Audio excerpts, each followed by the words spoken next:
I think it's really important for people to get the most basic advice. What are the things that people really need to know? I think that's important. Absolutely, and I think if people understand that there's some very simple everyday things that we could all do that would help prevent the spread of this disease, such as regular hand washing, soap and warm water, also staying away from sick people if you possibly can.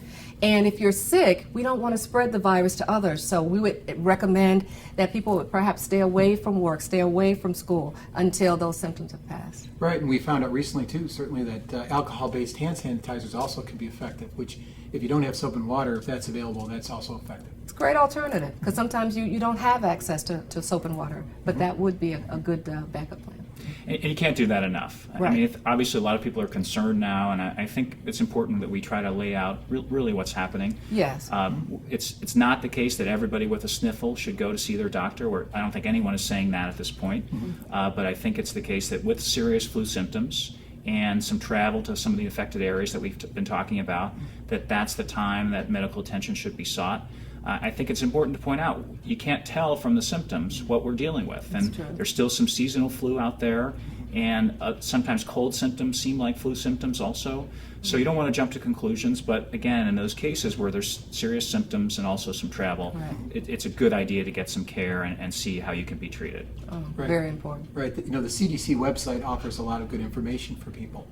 It's important for people to know that with seasonal flu, what we deal with every fall and every winter, 36,000 people die across the United States. So the reason we're concerned about this virus right now is that it's new. It's made up of bird, human, and pig components, and we in America or anywhere else in the world, we've never seen it before. It's a new virus, and therefore there is no immunity for folks who might have got the seasonal flu vaccine. So I think that's why we're being vigilant and trying to be making recommendations with an abundance of caution.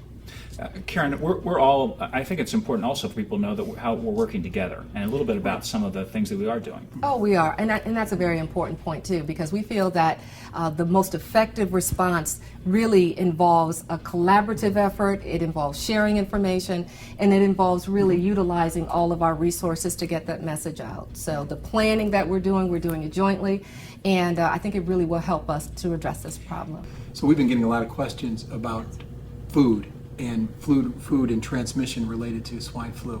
I'm sure you've been getting the same questions. We have. We've been getting a lot of questions, particularly on that topic, because people want to know, is it possible to acquire influenza A through eating pork? Well, we do know that that is not a mode of transmission. The flu virus is not transmitted in that way, so that there is no real risk or danger through acquiring the virus through food. So that's important, I think, for us to know. So too. So one of the concerns that people certainly have is we're seeing the case count climb. Here we are, April 29th, and we're approaching 100 cases. We're around 91 cases, and we do have, unfortunately, a fatality in Texas. So we can understand that people are growing concerned, but they should keep perspective, and they should remember that the basic prevention things that Karen talked about can work. And anytime you go out into the public, you're going to face infectious issues. You could catch viruses from people. There are all kinds of things that can happen. I mean, we all know that going out in the environment, that can be the case. It's just a matter of, I think, using common sense. If you're sick, really important to avoid people, as you were saying, Karen, and try to maintain a balance about this whole thing. There's going to be a lot happening, new information coming every day, and within the day, all kinds of new pieces of information. So I guess the point is stay informed and try to maintain that level of stability as much as possible. We get a lot of questions about masks, Karen. You've been getting questions about masks and how to use them and whether they're effective. People are asking about that primarily because they're seeing a lot of images of people in other countries who are utilizing those masks. But again, we feel like probably the most effective approaches to take would be those regular steps that we suggested, such as the regular hand washing and things of that nature. So what our common knowledge is at this point is that the masks are okay. I mean, it doesn't hurt.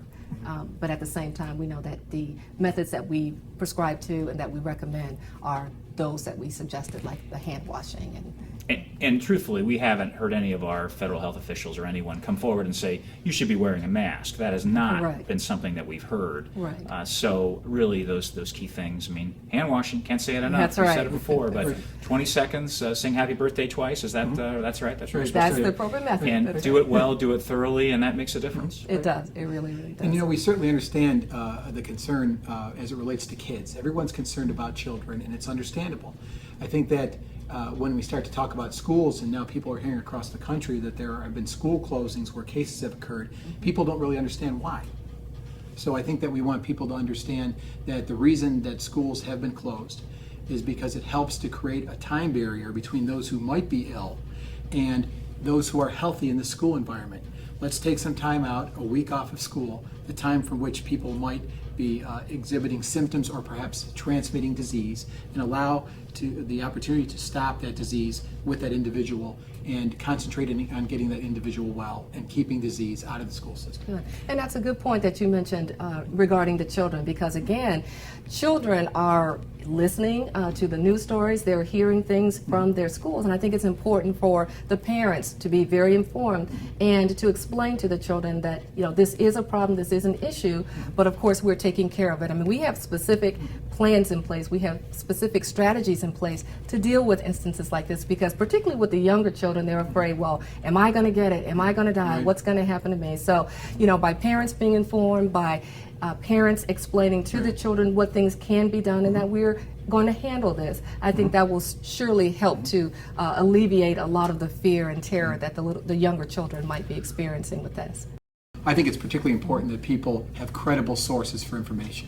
Well, and there's a lot of information available out there. We really think it's a good idea to go to your local health department websites for the local picture, and then the CDC has an excellent website that is providing very updated information. So it's very important that people have that information.